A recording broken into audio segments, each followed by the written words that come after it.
Welcome everyone. You were listening to and perhaps watching Not Sauce for Work on the Hot Sauce Sports Network. I know I've been getting the show name right, but then I also forget to mention Hot Sauce Sports. Terry Tam, of course, is my co-host. He joins me wearing the beautiful New York Mets hat. How's it going, bud? I thought you were going to say beautiful Hot Sauce Sports hoodies that you can get. Just DM us. That's true. Plenty. Yeah. I got white, gray, black, and blue. Well, the blues are crew necks, but yeah, you can just send me a DM and we'll take care of it. Awesome. Do reach out, get your Hot Sauce Sports swag while it's hot, because nobody wants cold swag. Speaking of cold swag, how's it going, Eagle? It's going well. Today's a rainy day. I had to use an umbrella. I feel like I'm getting old because I thought, I should probably bring an umbrella for my walk to the studio. You walk. Oh, it's true. You can walk. You know what? I always think about this. Like, what are the chances that a cop catches you? Like, let's say we finish the show at 8 on the nose, right? And we have to get back that curfew. What are the chances that a cop catches you walking home? Like, I've already walked by officers past the curfew on the way home from one of the shows. And I figure if you're within like 10, 15 minutes, I really don't think they're going to care. It's like the speed limit, right? If you're doing like 51, 55, they'll probably let you go. But if it's like 8:30, 9:30, you're going to get pulled over or asked, hey, what are you doing type of thing. So, no, yeah, but like, probably fine. How, like, you can just like wall walk, like back against the wall in all the buildings. Nobody's ever going to see you. No, or just really. like jump. I gotta go through gardens and fences and the old people are gonna kill me. Yeah, jump in the jardines. That's an option. Like a Ninja Turtle. Yeah, I can go through the sewers. It'd be a good one. We did learn that in our youth. We learned that that's how turtles best get through the city. Or just wear your invisibility cloak. I mean, that usually worked for Harry Potter. It didn't work for him. It's true. Yeah. All these are solutions. I actually had a friend who came to drop something off on the weekend, and like he was at my house at 7:55 on Sunday, and I was like, "Hey, dude, I don't think you're gonna make it to your home that's 20 minutes away in 5 minutes from now when the curfew starts." He's like, "What do you mean?" He didn't know that the curfew had moved from 9:30 to 8 p.m. And this was Sunday night. So later that night, he texted me saying, "Yeah, no, I got home, didn't get pulled over, it's all good." And then I sent him visuals of the riots. And I was like, "Yeah, well, the cops are kind of busy." And Terry, you had the surprisingly controversial take this week that, while protest is important if it's something you believe in, vandalism is bad. I don't understand. It pissed more people off than LeBron versus Jordan. And this person who said this to me, I like the guy, I respect him a lot. He has this take, and he says that my wires are crossed because I think that vandalizing isn't good. My wires are crossed, and there's something not working in my brain because I think that damaging people's property that have no stake in what you're trying to do is bad. I think it's bad to vandalize someone's property. I'm the wrong one. The reason you're allegedly protesting is because of how this is hurting people and how this is hurting small businesses. If these guys went and they egged Legault's house, I wouldn't have said anything. If these guys went and they damaged... Even at that point, I mean, like, what do you... everybody should just... We're not promoting egging anyone's house. I mean, I used to egg a lot of people's houses in high school, except Alex the interns. Yeah. Just the image of Alex cleaning up the egg would probably make my year. That's what I'm doing it for the visual. Yeah, just so it would make my year. You know what you should have done? Because you sent them a care package recently, right? You should have sent them a carton of eggs and said, throw this at your house and then clean it up. It's video it, please. Video it, please. No, I sent Alex a hoodie, some Mike's barbecue rub sauces and rubs, and the same ring light. Well, he's not gonna watch, and the same ring light that you have, Peace. So we can get a better view of that beard. No, but people think I'm the crazy one because I said you shouldn't vandalize. If you vandalize a government building, I'd be like, oh, okay, whatever. You know what I mean? But like you're vandalizing people that are already struggling because of the pandemic that you're protesting. Yeah. So let's try and figure it out. So the thing is that and we had a similar take when there was the riots in summer where we said we absolutely stand with Black Lives Matter. We absolutely believe that these cases require attention for justice, but that if the vandalism could be avoided, it should absolutely be avoided at all costs. And that what happens is that it moves from the protest to violence, and that's when you start seeing the arrests. And even in this case here, we saw people who were there saying, even in your thread, someone mentioned that once the fire was lit, that's when the tear gas came out. Like the police were actually being tolerant of the protest, which, by the way, I love how they're tolerant in certain protests and not others, but we won't get into no. The reason why, well, the thing is that a lot of cops are anti-lockdown. A lot of cops are anti-curfew. You know, they want people to, first of all, they lose a lot of overtime. Yeah. The cops actually want people to be able to go out and about because they make most of their money on overtime, and there's no benefit to, like, if you see a group of, like, the average age of that protest was like 22 years old because these kids can't go out late in house parties and whatever.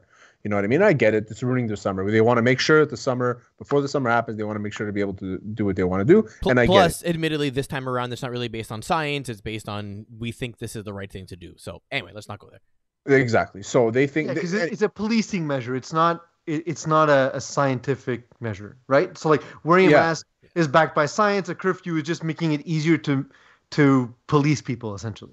Exactly. You can't. It limits the amount of exposure that this disease might get, right? Which I understand completely.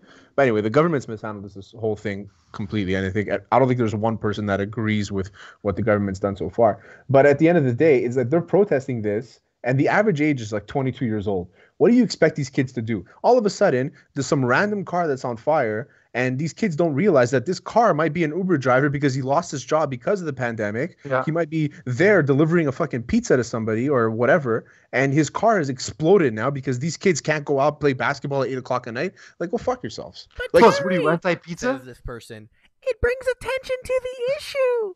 It does. It brings attention to the issue. But so does the protest. In the wrong way. Exactly. Was being covered before the vandalism. And we saw, I mean, we know the guy, but on MTL blog had like a 45-minute live feed on the first night, and we know the guy at the 30-minute mark, and it's probably one of the funniest 5 minutes of my life. Yeah, it was pretty good. He's like, "What? You don't think I have a balcony?" I can't wait to see all the memes. I can't wait to see all the memes about him.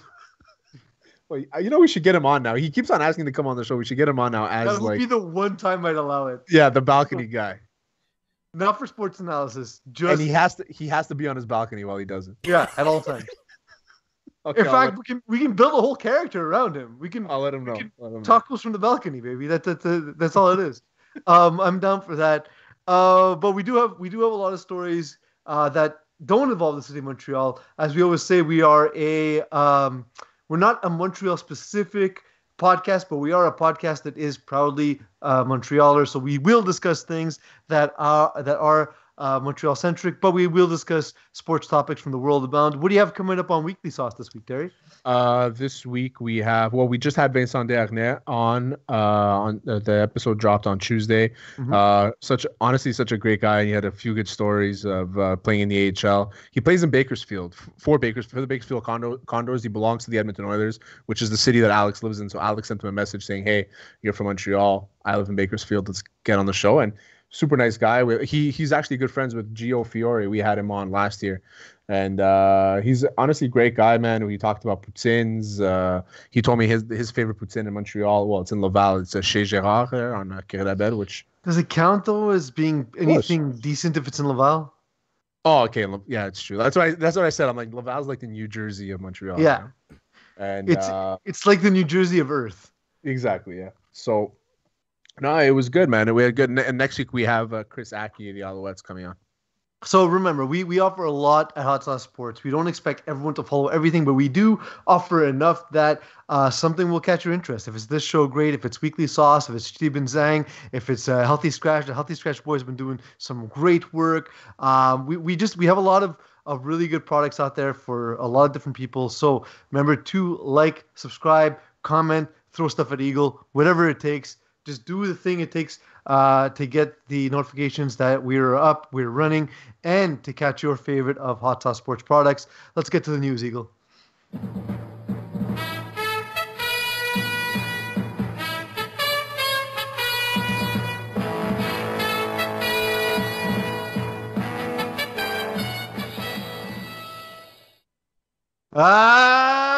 Terry, it's the news. Is it now? It is the news. this was so a lot of people were complaining about the Masters, saying that it wasn't as exciting as previous years. It wasn't Matsuyama had such a great lead going into Sunday that we kind of knew that unless he really had a 3 or 4 stroke lead going into Sunday. He had a 4-stroke lead over Scheifele, but there wasn't like a lot of other guys. And I think the next golfer was 6 strokes back. So I think 6-stroke lead is pretty safe. So we had Matsuyama at 11, then you had Schauffele and Zalatoris at 7, and then you had a Rose at 6 or 7. I think he finished at 7 because Rose went -7 on the first day. Rose was he was I think 6 strokes back heading into Sunday.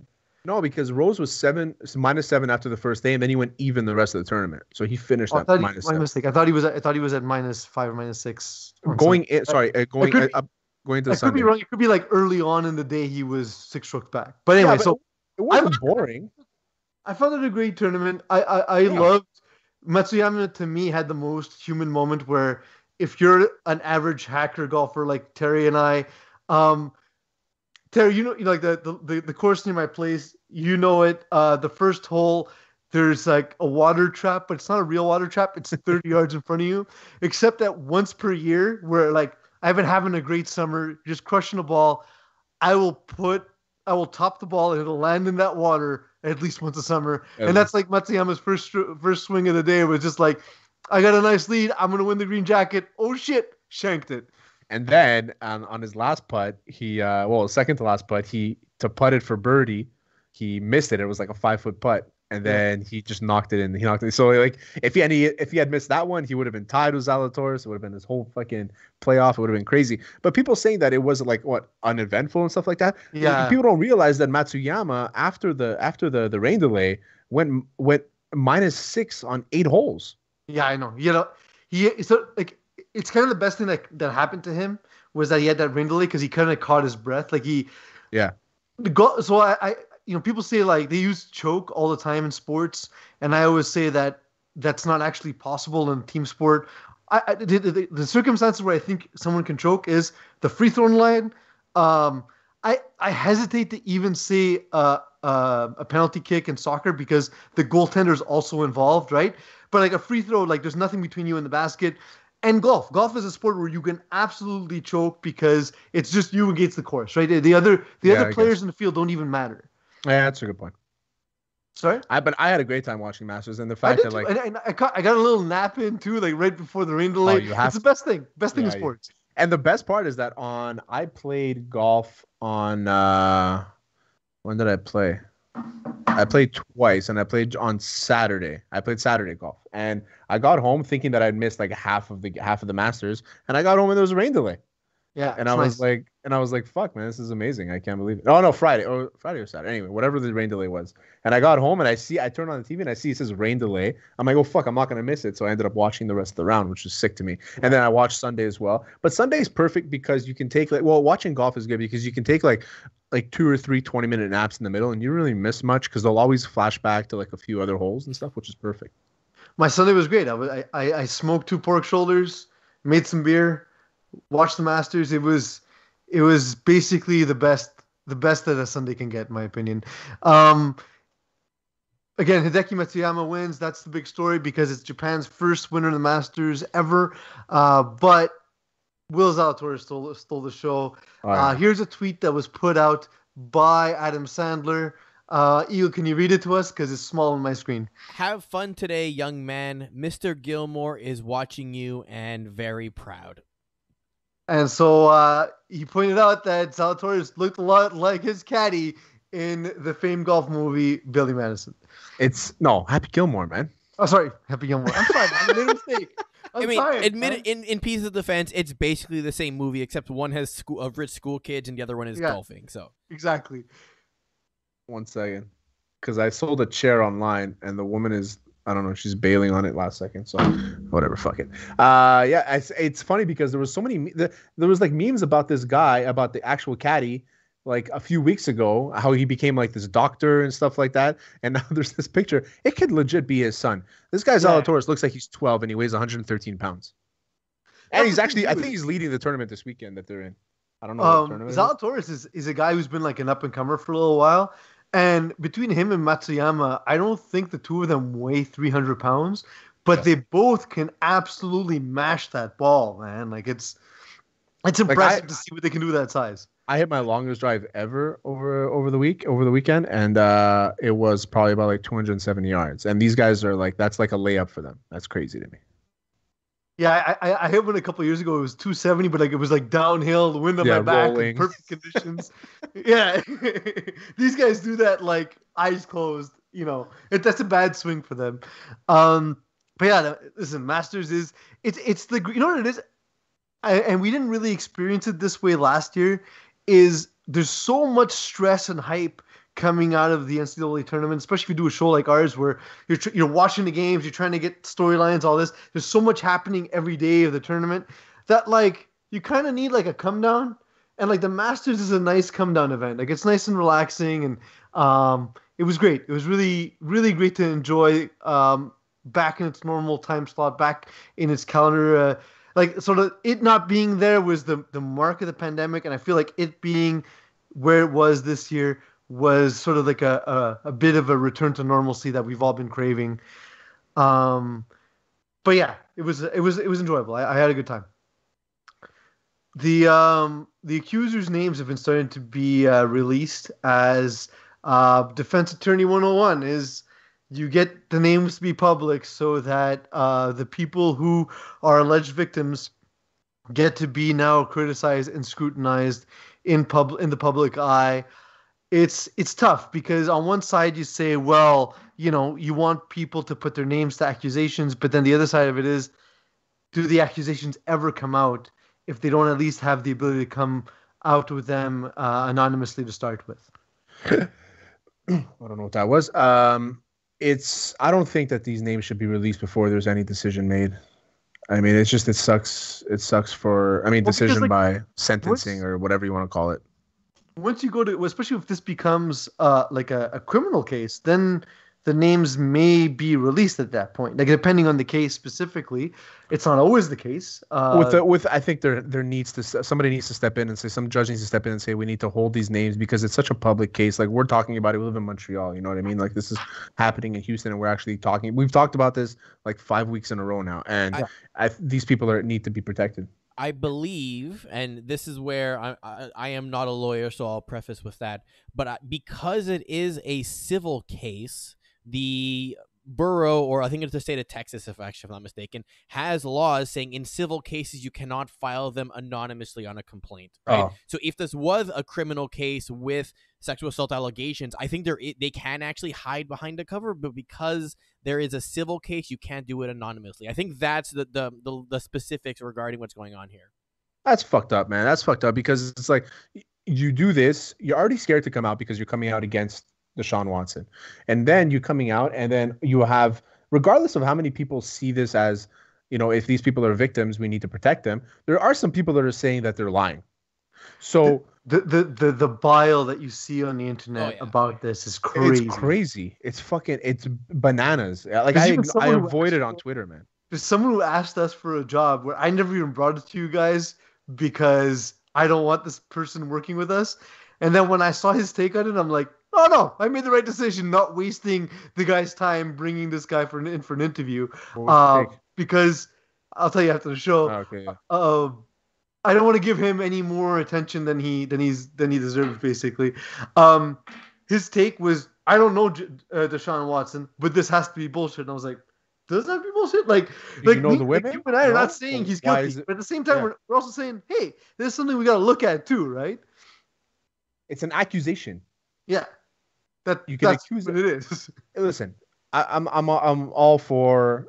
There's plenty of people out there that are opportunists and they lie to get something, and there's plenty of people out there that have sullied the names of victims of sexual assault victims, stuff like that, because they've lied just because they wanted money or whatever. They've extorted people. Now, this doesn't mean that because it happened one time that everybody is trying to extort Deshaun Watson at this point. And I think they've already found like one or two names they removed because I don't know, they couldn't find any evidence. It was like wasn't a hard enough case. Like it's not a class action, right?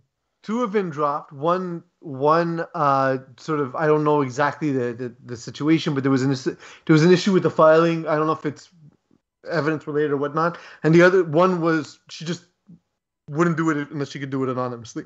Yeah. But 20 of the, I gotta say, 20 of the women still went to go forward even with their names attached. That does take some bravery. And honestly, if that is the case, it's definitely bravery. And if it's not, then this is extortion on a level we have never seen when it comes to this kind of case. So we're going to continue monitoring it. We're going to see it through, and we will address it as we get more and more information and as it moves forward. Aaron Donald has an accusation against him as well. It's an accusation of assault. Vincent Spriggs, he caught a beating from Aaron Donald allegedly. It was apparently Aaron Donald and associates, and he posted the picture. He looked pretty worse for wear. Details are still emerging about this. Aaron Donald's camp so far has denied the involvement. Apparently, it happened at a nightclub. Apparently, it was like a lot of people are saying like if this guy deserved to get beat up. I don't know if not if Aaron Donald beat him up, but like this guy deserved to get punched in the face for what he said or what he did or something. This is what I've seen, but I don't know what happened exactly. And deserving to get beat up, I understand, but there's some people that do deserve to punch in the face once in a while. I will say that. So if I'm a pro athlete, it would never be me doing the punching, right? Like, so I remember Charles Barkley famously, before an era of social media and camera phones and all that, he threw someone through a window at a club, and it was the guy harassing. Because the more you find out about Charles Barkley, you actually find out the guy is, look, he had a tough upbringing, he had a tough life early on in life, but he's actually become a very generous, very nice, very good human being. But essentially, this is a guy who was harassing him all night. He threw him through a window, and then Charles Barkley realized at that time, well, this is too much for me. This is too stressful. I don't want to lose my career for making this, for taking care of business on my own end. And he hired bodyguards. And what he described it as, it wasn't bodyguards for him. It was bodyguards for the public so that he wouldn't lay the beat down on the person in public. I love that thought process. I'm protecting you. I'm not protecting myself. So they'll kick your ass instead of me. I'm paying for all of your security right now because I will beat the fuck out of you. That's what he's saying. Also, Charles Barkley is 6'8", 260, right? Like, he was a big dude, right? So 6'8". I think he was closer to 7 feet. No. Charles Barkley was famously undersized. Also, his ass started at his neck. Yeah. His ass just started right under his chin. I'm actually surprised not more people do that. Like, imagine if you're like a UFC fighter and someone tries to antagonize you. You almost want bodyguards to beat that guy up, because if you beat him up, he's not going to wake up tomorrow. Well, so many UFC fighters, MMA fighters, they get sued because in pictures they're like, "Oh, choke me," choke me in the picture. So a lot of guys don't do that anymore because they get sued, and they have evidence that he's choking him. You know what I mean? Charles Barkley was 6'6". 6'6" for real? Oh, 6'6", man. And his ass was... the rebounders of all time. Yeah, he for sure got shit stains on his collar. That's how high his ass was. Yeah. It's true. Most of us have to worry about getting that yellow stain from the sweat. Charles Barkley, absolute shit stain because his ass is right there. It reminds me of Eddie Murphy on Delirious when he talks about his manager, his tour manager. He's like Doug's ass is way up here on his back. He's like when Doug go to a restaurant, he's like, let me get my wallet, and he's like, that's it. That's why Charles Barkley, he was the big ass that cleaned up the glass. That was one of his many nicknames. Really, was that an actual name? Found a rebound. Britt Reed charged with DWI. This is no surprise. He was in a car altercation. It injured a 5-year-old child on Super Bowl week. This is another one I'll never understand. Eagle, you've been out with me many times, and this is something that I don't even have any measure of fame or anything really to lose the same way that a guy like Britt Reed would have.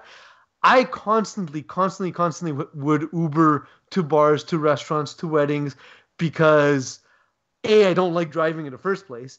And to me, it's never worth the risk, right? The Uber's going to cost you $40. My God, would a trial like this will cost you in terms of your potential career, any fines, any bail that you got to pay.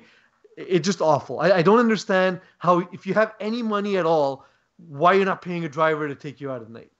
And this was particularly at the Super Bowl, right? Like he was driving around between like the hotel and the stadium or whatever it was, and not the smartest of moves. But also, we're assuming that Britt Reed has a bunch of money. Isn't he like the runt son of the family? I mean, okay, fine, but let's just put in perspective. Whatever your salary is, I'm sure a assistant NFL coach makes at least that, and you can very easily take an Uber to a bar. Or his dad takes his salary and gives him an allowance because clearly even with an allowance, you can still take an Uber to the bar. Clearly, he's a fucking idiot. Is that it though? Is it a case where Andy Reid had to give him a job because clearly, he's just not responsible enough to hold on? Like, is this like the next level of a nepotism where it's not you're just giving him a job because he's your son? You're giving him a job because he's your son, and that's all he can do because he can't go out and get a job by himself? I'm gonna feel bad for saying this, but Andy Reid, great football coach, but his sons have not turned out well. You can't. It's not his fault. I'm just saying. You can't blame a father for suicide, dude. You can't say it's not his fault and then start it by saying he died of a heroin overdose, not suicide. Okay, so now you have a DWI. You can't say I'm gonna feel bad saying this and then say no. I don't want to shit on someone to be like, oh yeah, you're a terrible father type of thing. Like I don't think nobody goes into it thinking, yeah, I'm gonna be really awful to my children. Like that's not how it happens. You started off by saying, oh, he was a good football coach, but I don't want to throw him under the bus. But like it's just like so many qualifiers. Yeah, so many qualifiers. What are you gonna do? It's ego. That's how you are. It's why we love you so much. Thanks, man. Still, though, the top story in football this week is the retirement of Julian Edelman. I kind of felt bad for him because the conversation became very quickly about how he's not deserving of being a Hall of Famer, and I don't think that he is. Although, you don't think that he's deserving of Hall of Fame? Statistically, he's not. No, I just wanted to understand what you're saying. Yeah, I'm kind of on the fence about it. Yeah. Yeah, here's the thing: if he gets in, I won't be mad. I'll be like, cool. I'm happy for the guy. He got in. If he doesn't get in, I won't be surprised. He's kind of like Reggie Miller. You know what I mean? Like, well, Reggie Miller never won anything. If Reggie Miller won one championship, we'd be talking about him as if he was top 10. Okay, but here's the thing: is like, so. If Julian Edelman has the exact same career for the Dolphins, he's not a better or worse player. He's not a more or less accomplished player. The win is a team accomplishment. No, I get that, but he was also Super Bowl MVP. You have to consider that. Look, that's he had like a bunch. He has a bunch of Desmond Howard was a Super Bowl MVP. Desmond Howard won one Super Bowl with the Packers, Super Bowl MVP because of the kick return, not necessarily because of he's Super Bowl MVP. Yeah, and so was Dexter Jackson for the Buccaneers, and he's not getting in. So I get that. Guarantee a spot, right? Yeah, but they don't have the starting point of having all these accolades of having all 100 like how many times did he pass 100 receptions in a year? Okay, so what if the player we're talking about was never an All-Star? But was Edelman an All-Star? He was never an All-Star. There you go. See, that's an argument against him, obviously. And the thing is, I don't actually think anyone's making.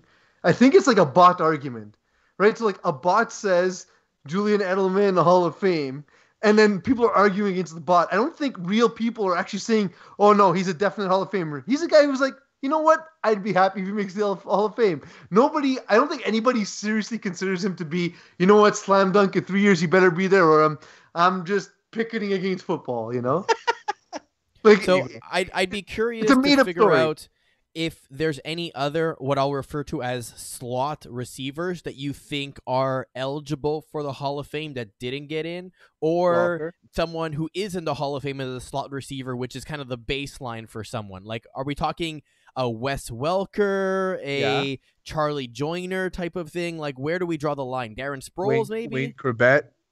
Well, Darren Sproles is a running back, but yeah, Darren Sproles, he's making a case for the Hall of Fame. He's made a case for the Hall of Fame because of how none of them are in the Hall of Fame currently. Well, he just got. I think it's Eagles point. He just retired like 2 years ago. No, but Charlie Joyner, I think he's eligible, but he hasn't gotten in yet. It's tough for a slot receiver to get in. Like, regardless of how many catches, well, I think Wes Welker is going to end up getting in because he's kind of like the first of that. Yeah, kind. But if Wes Welker gets in, Edelman definitely gets in. Is my point, right? Yeah, I guess. And there was that video that was released this week of Belichick when Edelman took his first. I love this. I love this story. Punt to the end zone, and then he goes to see Wes Welker, who's injured, and Edelman is filling in for him, and he's like, "Wow, this guy's good. Like, he's good." And then Wes Welker kind of was like, "Yeah, he can have it. He can have that." The kick return position, like it's his. Like, I don't want it anymore. And then Belichick looks at him. He's like, "Oh yeah, way to compete." And then next year, Welker's gone. Like, it's just this is how it is. There's even like I heard that story, but I heard something too where Belichick would often refer to him like because Belichick he gets the reputation for being very cold, but people who play for him say like he jokes around a lot. And he talks a lot of shit. And so he would constantly refer to Wes Welker as Wally Pipp. Wally Pipp was famously the first baseman who got replaced by Lou Gehrig. Yeah. And so he was basically saying, "Well, look, Lou Gehrig's coming. Yeah. Wally Pipp, your time is Yeah, short." that's in that video. I think he's like, "You know who Wally Pipp is?" And he's like, "No." And he's like, "Well, look him up, man, because you're Wally Pipp. You're Wally Pipp, and you're looking at Lou Gehrig."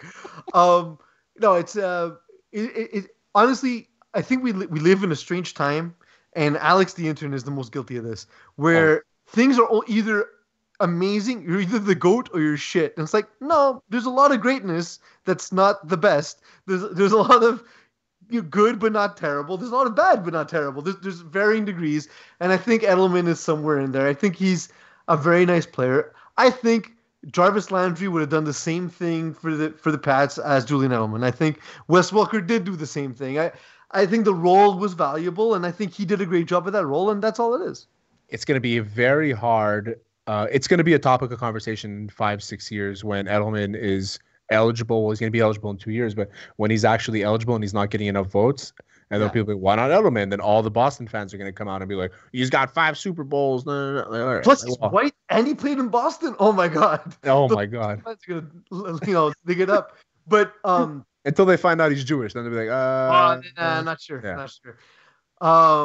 Yeah, no, but then I think that the ones who really come out the winners in this are Reggie Wayne and Hines Ward, because people are saying, well, how can Edelman get in if Reggie Wayne and Hines Ward aren't in?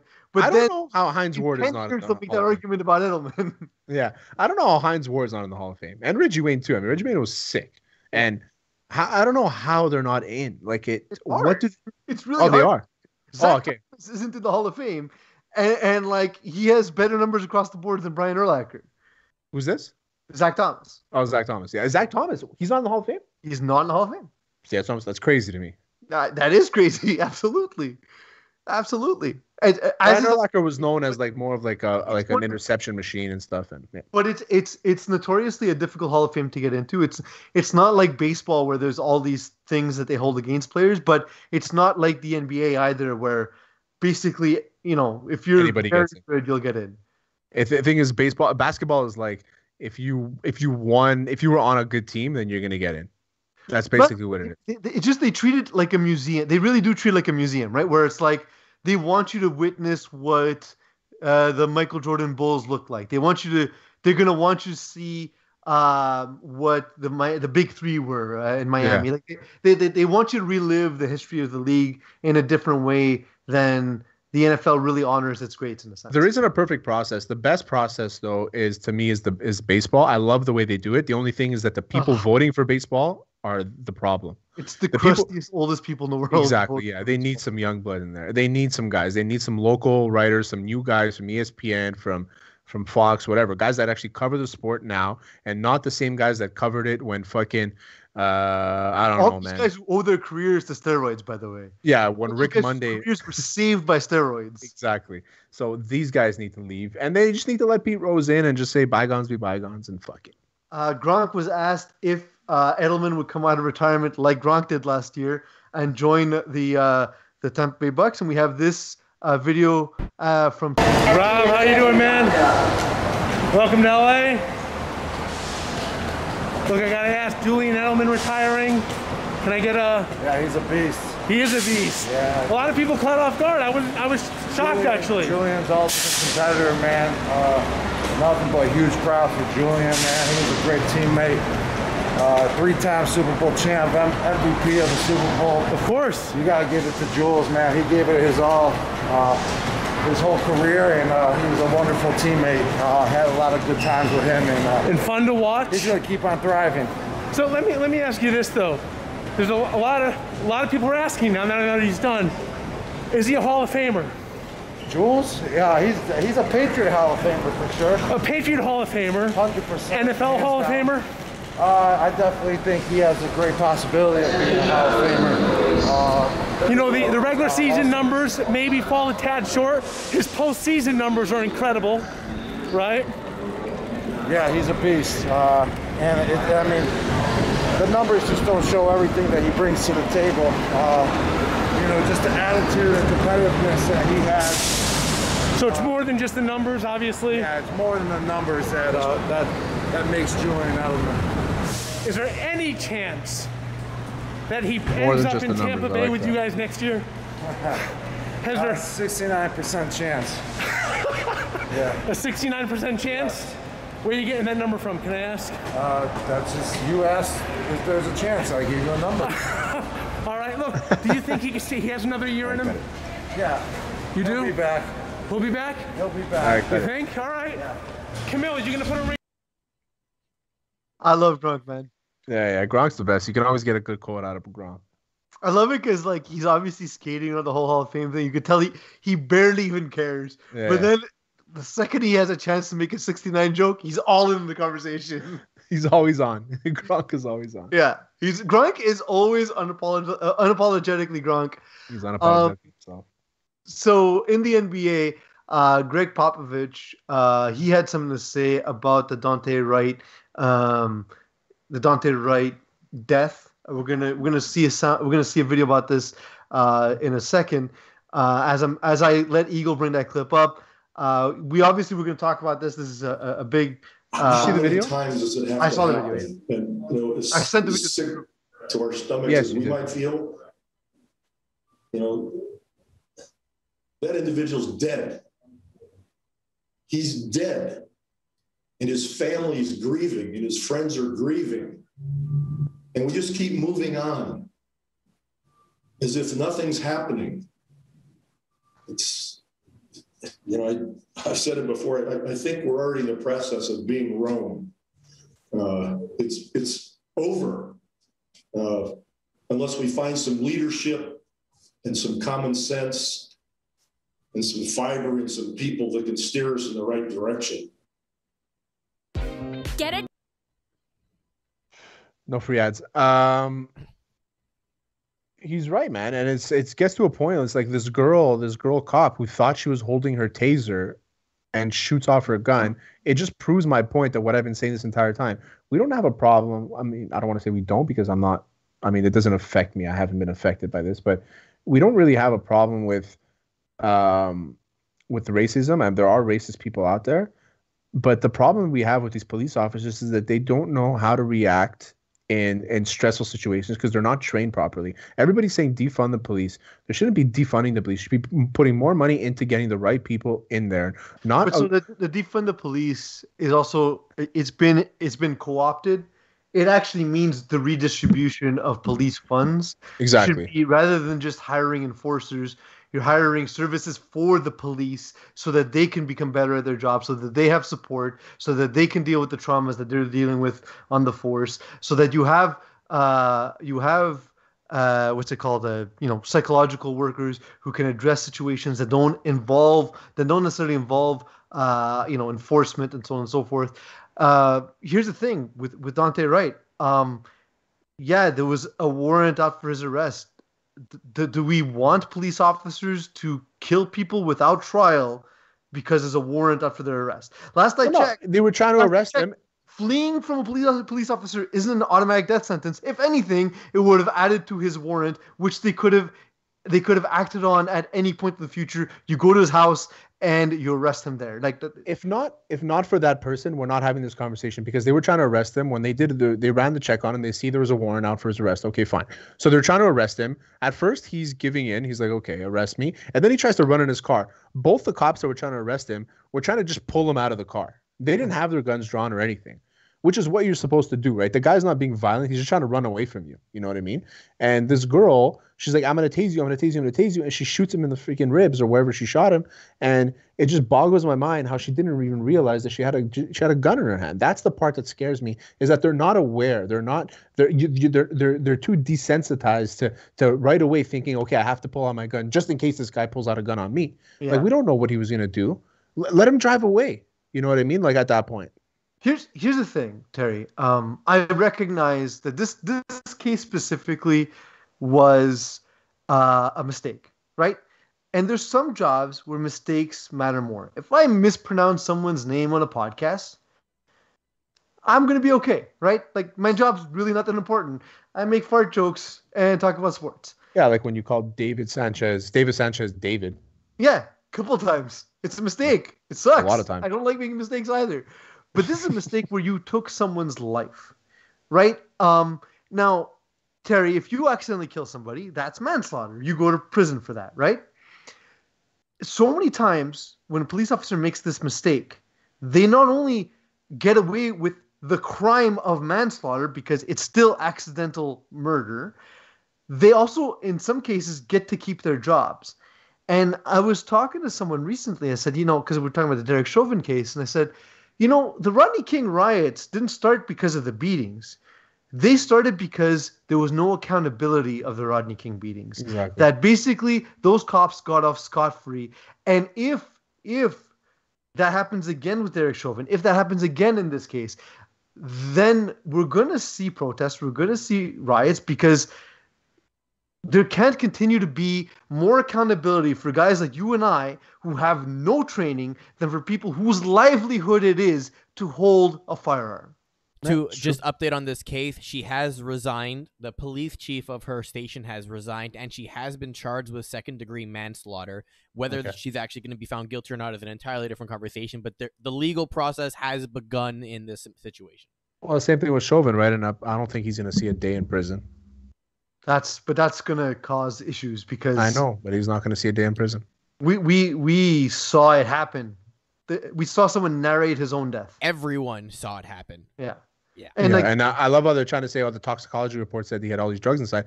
And he did have those drugs inside, and maybe that would have caused a problem. But realistically, this guy had his knee on his throat while his hands were in his pocket. Like, it was very nonchalant. And that's the problem that we're dealing with. So, Terry, if you smoke a joint later and I shoot you in the head, I still shot you in the head, whether or not you smoked a joint, right? Like, it doesn't matter. There was two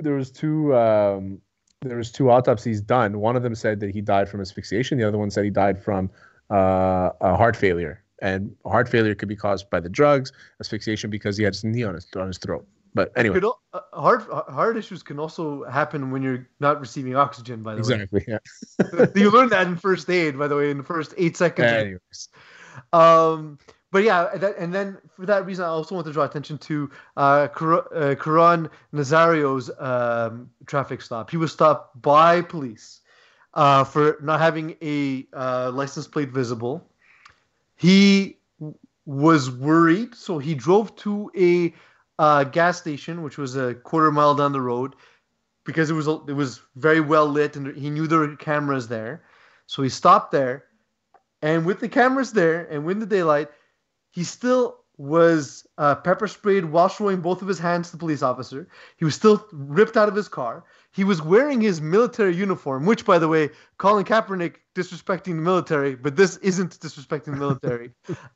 Still thrown to the ground. He told the police officer, "I'm scared to get out of my vehicle." Why are you asking him to get out of his vehicle, by the way? Yeah.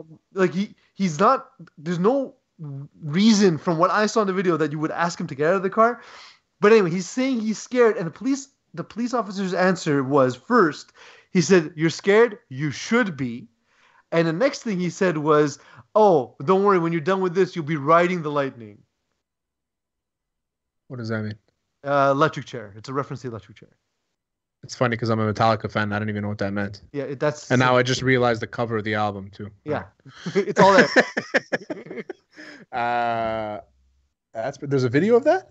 There's a video of this. It's just really long. I didn't include it in the show. Not him getting the electric chair, Terry, of him getting All right, okay, I was gonna ask. Imagine you get the electric chair because you in front of the car, and again, he's wearing his military fatigues at the time that this is happening.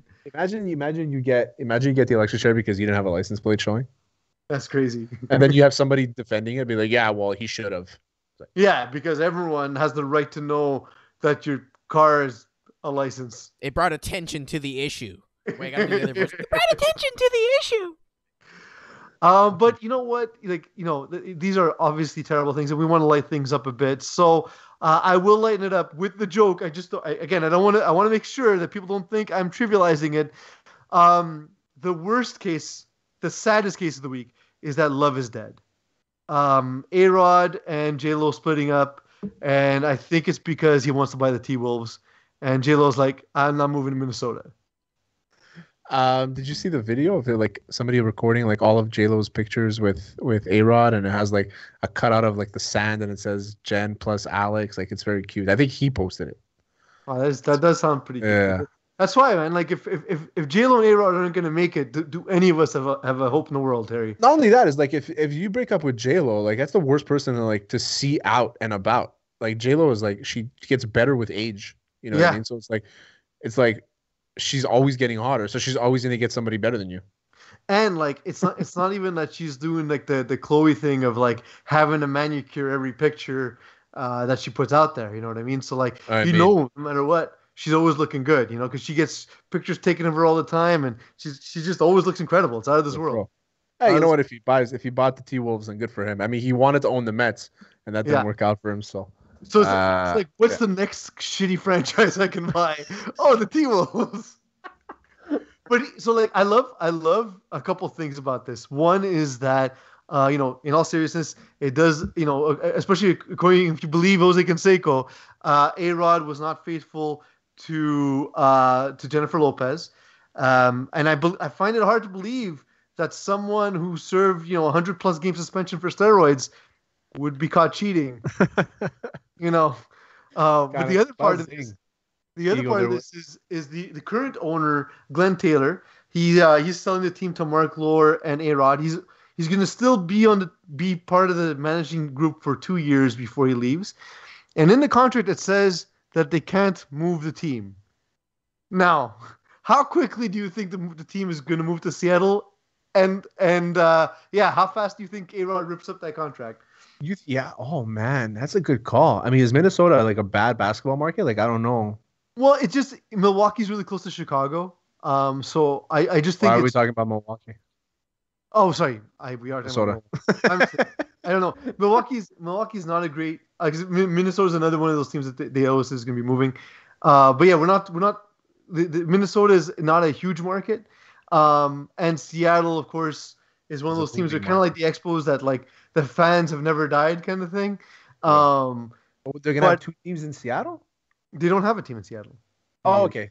I was thinking Supersonics. That became the Oklahoma City Thunder. Well, now they're Oklahoma, but before that they were something else, right? No, they were Oklahoma. Yeah. Okay. Yeah. There's even like actually you can actually see Kevin Durant playing for the Sonics. There's actual yes. Well, he was drafted by them, right? Yeah. So what's more likely to happen? That the Washington football team becomes the something prime, or the basketball team that moves to Seattle becomes the Seattle prime? I say yes. I think ARod's going to hold on to the team with Mark Lohr because Mark Lohr is very rich. But I think they're moving to Seattle because ARod's very concerned with what other people think about him, and he's already beloved in Seattle. So like I can see him going for like a second like tour of ARod in Seattle. I can see him building himself a parade. Yeah. I mean, good for him. Good for fucking ARod. Finally getting something done. And I would like to see a basketball team in Seattle. I think Seattle's like a booming town. Right now they're getting the Kraken for the NHL, which is probably the worst name of all time. And to your point, Eagle Washington, I don't think that's ever going to happen because Dan Snyder just bought out everybody. He's the sole owner of the fucking... But that's why we think it's going to happen. Why, though? Because he's going to make more money when he sells He's going to flip it. Yeah. Flip this team, and he's going to have his own reality TV show. Because one when Jeff Bezos pulls out like $4 billion from his couch cushion to buy the team, I don't think Snyder's gonna fight him on it. Dan Snyder, I want Zack Snyder there, guys. I gotta tell you, when you guys get your vaccine, prepare to have a rough couple of days. I'm exhausted. Really? Yeah? I have one side effect, and it's my God, am I sleepy? Let's go through rapid fire then. Yeah, we'll do rapid fire. I'll try not to fall asleep. All right, rapid fire. First topic. Who is annoying the host? Aaron Rodgers has recently taken over hosting Jeopardy for the couple of weeks that are going to be going on now and next week, and he's been having some good sass sessions with some of the people. Here's one of them. In the 1960s, these Midwesterners earned 5 NFL championship trophies. Green Bay Packers? Dennis, go Try again, title I guess. for 600. They swept over the NBA, winning the title every year from 1959 to 1966. Eric? What are the Boston Celtics? Oh, you know that one, huh? Okay. He's good, though. He's good at it, though. I like this. I got a question for Eagle.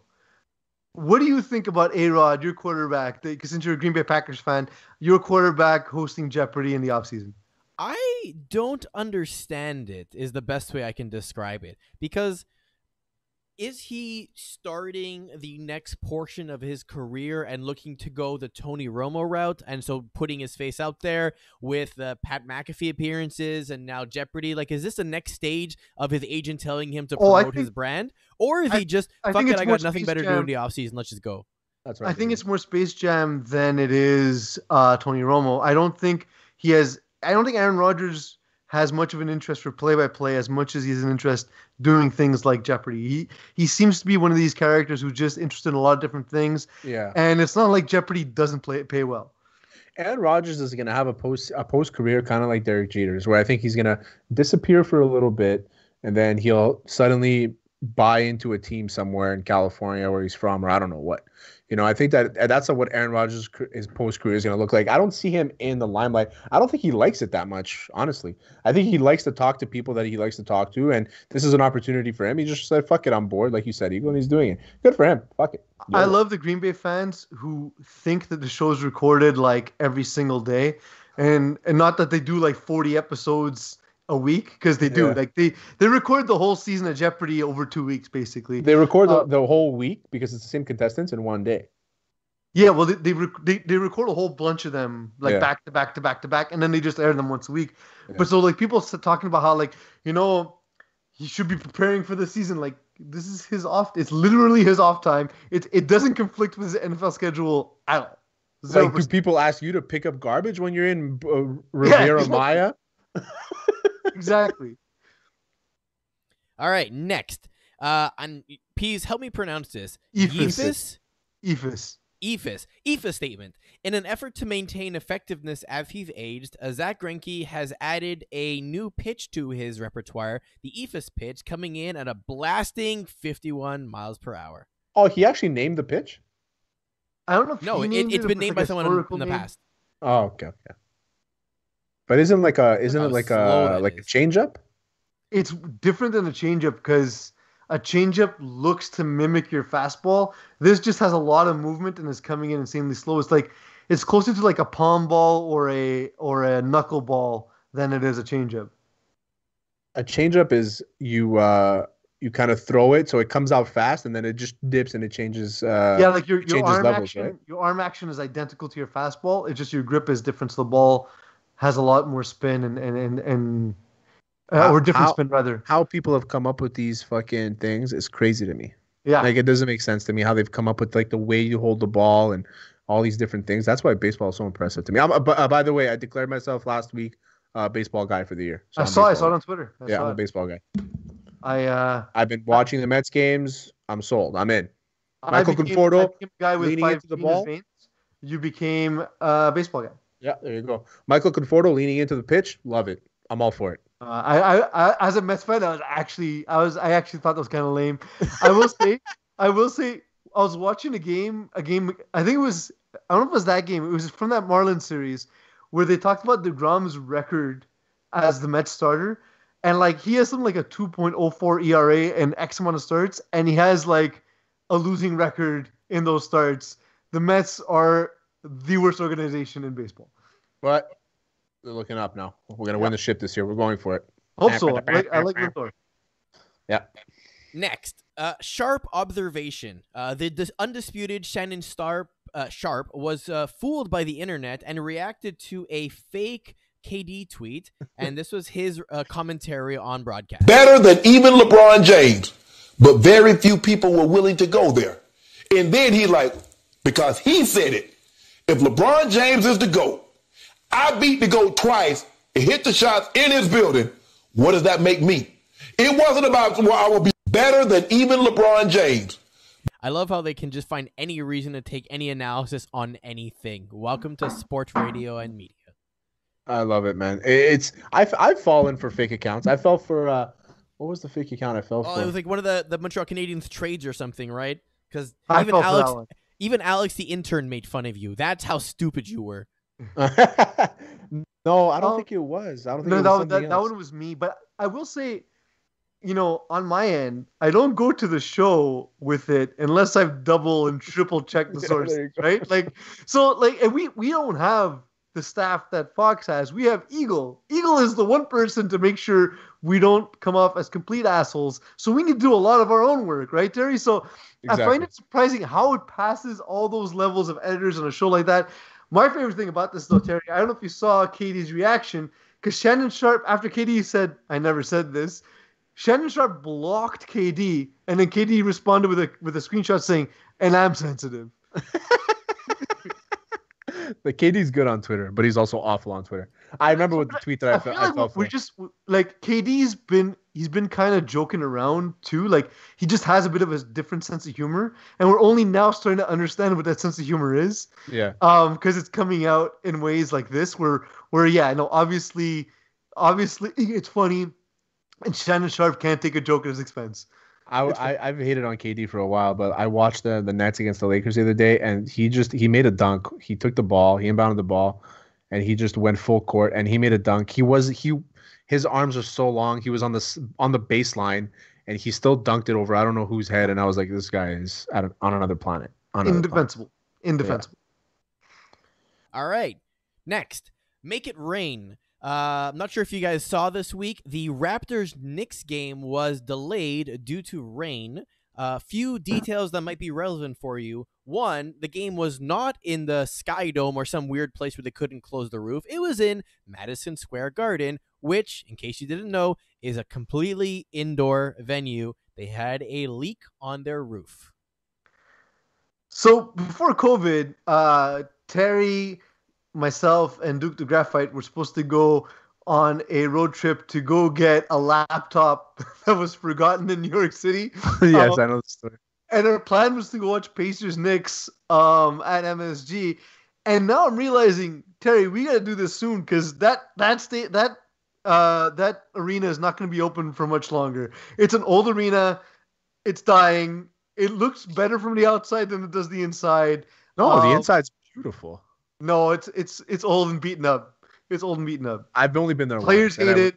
I was there 2 years ago, and I like it. I mean, I guess I like the atmosphere more than anything else. Yeah, well, we gotta make sure we go there, and we gotta take Corey Kennedy up on his offer to go see the Cubs because we need to see these stadiums before we don't have the chance to see them. Oh, again. I've seen Wrigley Field. Wrigley Field is never it's not going away. It's actually in very good shape. Yeah, Wrigley Field is in beautiful shape. Wrigleyville, great, by the way. All right. It's like the city around. It's like a little. It looks like a little town around. It's like where a bunch of restaurants and stuff are, and it's turfed, so it's like you're walking on the diamond. It's really cool to be at. Oh, it's kind of like Willie Mays Way in San Francisco. San Francisco, yeah. All right, next, Philly special. A recent article by The Athletic outlines a tough working situation in Philadelphia where owner Jeffrey Lurie questioned many of coach, and I want to mention you wrote this, Dog Peterson, his name is Doug, decisions, and often undermined him when it came to retaining or firing coaches and staff.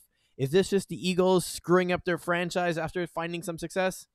Yes, absolutely. And then they hired Nick Sirianni, who can't speak clearly. Or at all. They're an can't awful speak organization. the English language. They really got lucky. They proved how lucky they were that they won the Super Bowl because they were on a pace to go nowhere for the next 30 years. They're the worst organization.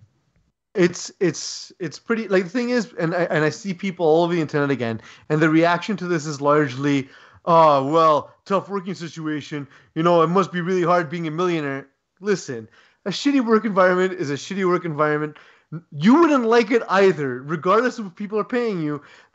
The fact that they paid him so much is probably why he even stayed, because if it's any other job, Doug Peterson would have been like, I'm out of here. Fucking Doug Peterson, man. He's always fucking around.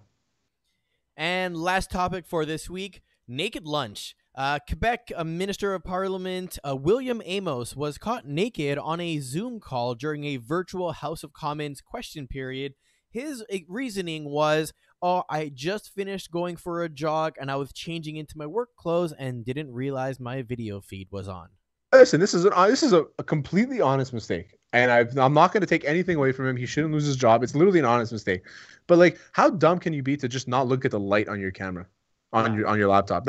I always look at my screen. Every time I'm not doing something where I don't want people to watch, and I look at my screen to see if the light is on. The light is on right now. I know you can see me. That's how it's not rocket science. It's not like being an MP in Parliament. This is a March or April 2020 mistake. It's not an April 2021 mistake. I get it if you're new to Zoom. I get it if you've never had to use this before. I understand all that. By this point, you know how to use this software. The fact that I've never, and I am terrible with technology, Eagle can attest to it. Without Eagle's help, we all can attest to it. You would never see me on air if Eagle and I had never met. And I've never been naked on Not Sauce for Work. Let that be known. So this dude is worse at technology than I am. Maybe he's not qualified for his job. It's not because he was naked. It's that you need to be able to use a computer in 2021. Exactly. That's why. That's it for this week, boys. That's all we got. Good stuff, man. Good stuff. Right. We got balls coming out tomorrow? I don't know. I haven't checked the schedule. Yeah, no, it's not on the schedule because they haven't reached out. But yeah, so we should be getting We Got Balls coming out this week. It's a new basketball podcast, basketball centric. They'll be talking about other sports as well, but hopefully that they can get it done as soon as possible. And I'm looking forward to that. Stibben Zhang had Dick Irvin Jr. last week. Yeah. And it was a great interview, unedited too. So you can hear Zhang's mom vacuuming in the background. That's awesome. Fantastic. The best part about that interview is because they didn't tell me that there was that piece that they to tell me to edit out. So Zhang went to go tell his mom to stop vacuuming. So it left Stib alone with Dick Irvin. Probably the funniest 30 seconds of my life. We need to turn that 30 seconds into a clip. Yeah, I want to, but yeah. We'll see. Yeah. But it's pretty good. You can watch it on the show. Yeah, definitely. We'll check it out. Again, we offer a lot. We offer Stibben Zhang. We offer Not Sauce for Work. We offer Weekly Sauce. We offer Healthy Scratch. We have our articles. We have a ton of information coming at you all the time. We would like all of you people to go out there. We want you to subscribe. We want you to follow us. We want you to like and comment. Remember that advertising is how we can keep this show free for all of you who enjoy it. So we need money. We don't want to have to sell Eagle's body in the streets. We don't want you to have Eagle's body. We want you to have Eagle's body for free. Consensually, of course. But in order to do that, in order to get Eagle's body for free, you need to subscribe. Hit like, hit subscribe, leave a comment. And visit Mike'sBBQ.mtl.com and use Hot Sauce 10 for 10% off the entire site. Also, they have a golf charity tournament that we are all going to be playing in. Visit there, join the tournament. Thank you, Terry, for everything you've done today. This was kind of a mixed bag show. We had some serious, we had some funny. It was a good time. Eagle, thank you for everything you've done. And of course, thank you all for letting me be myself. You've been listening to Hot Sauce Sports.